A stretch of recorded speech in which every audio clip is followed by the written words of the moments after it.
Ang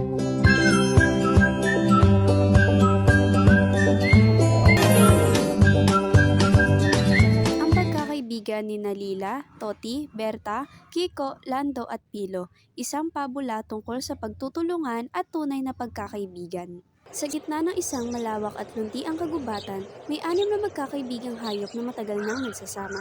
Sila ay sina Lila, ang matalinong soro, Toti, ang masiglang kuneho, Berta, ang mahinhing usa, Kiko, ang masipag na ibon, Lando, ang mabait na pagong, at Pilo, ang matapang ngunit madalas padalos-dalos na unggoy. Araw-araw naglalaro sila sa tabi ng ilog, nagtutulungan sa paghahanap ng pagkain at nagtatawanan tuwing dapit hapon. Kaya mo bang tumalon ng ganito kataas, Lando?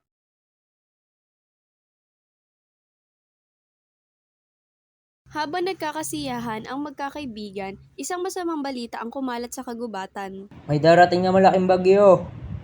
Malakas ang hangin at malalim ang baha. Kailangan maganda tayo. Kailangan na natin maghanda para sa darating na bagyo. Kung di tayo maghahanda, maaaring ito na ang ating katapusan. Agad na nagsimulang maganda ang grupo. Magtayo tayo ng matibay na kubo para may masisilungan at para hindi na rin tayo mapahamak. Total mabilis akong kumilos. Ako na ang kukuha ng mga sanga. Dali-daling kumuha ng mga sanga si Toti sa kagubatan. Ako naman ang magdadala ng mga dahon para pantakip. Sumama si Berta kay Toti para maghanap ng dahon. Gagamitin ko ang aking matitibay na paa sa pag-ipit ng mga sanga. Ako naman ang magbabantay ng paligid mula sa impapawid.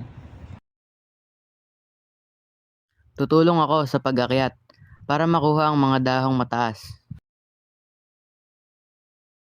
Masaya nilang sinimulan ang paggawa, ngunit habang tumatagal si Pilo ay nagsimulang mainip. Ang bagal nyo naman. Ako na nga lang gagawa sa lahat. Ako ang pinakamabilis at pinakamalakas dito. Pilo, hindi ito paligsahan, hindi sa lakas sa susukat ang halaga ng isang kaibigan kundi sa pagtutulungan. Bahala kayo, gagawa ako ng sarili kong kubo. Pagsapit ng gabi, dumating ang malakas na bagyo. Umalo ng ilog, humahampas ang hangin at halos mabunot ang mga puno. Nagkubli sina Lila, Toti, Berta, Lando at Kiko sa kanilang matibay na bahay na sabay-sabay nilang ginawa. Ngunit sa di kalayuan, si Pilo ay nanginginig sa kanyang sariling kubo na gawa lamang sa ilang dahon at maninipis na sanga. Lila, Toti, tulungan niyo ako.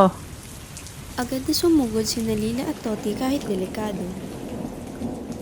Anong nangyari sa'yo, Pilo? Ayos ka lang ba? Tulungan niyo ako. Tinulungan nila si Pilo makalapit sa kanilang kubo at doon siya inalagaan. Pinahiram siya ni Berta ng tuyong dahon para matuyo at pinainom siya ni Lando ng tubig. Kinabukasan, lumiwanag ang langit at bumalik ang katahimikan. Habang nakatingin sila sa sumisikat na araw, tahimik si Pilo na puno ng hiya ang kanyang puso. Patawarin niyo ako. Akala ko kaya kong mag-isa. Pero kung hindi dahil sa inyo, baka nawala na ako kagabi. Walang tunay na lakas sa pag-iisa, Pilo. Ang tunay na lakas ay nasa pagtutulungan at pagkakaibigan. Mula noon, naging mas mapagkumbaba si Pilo. Hindi na siya nagmamadali, hindi na rin siya nagyayabang. Sa halip, siya pa ang unang tumutulong sa tuwing may kailangan ang kanyang mga kaibigan. Ang tunay na lakas ay hindi nasusukat sa bilis o tapang, kundi sa pagtutulungan at pagkakaibigan. Walang nagtatagumpay ng nag-iisa.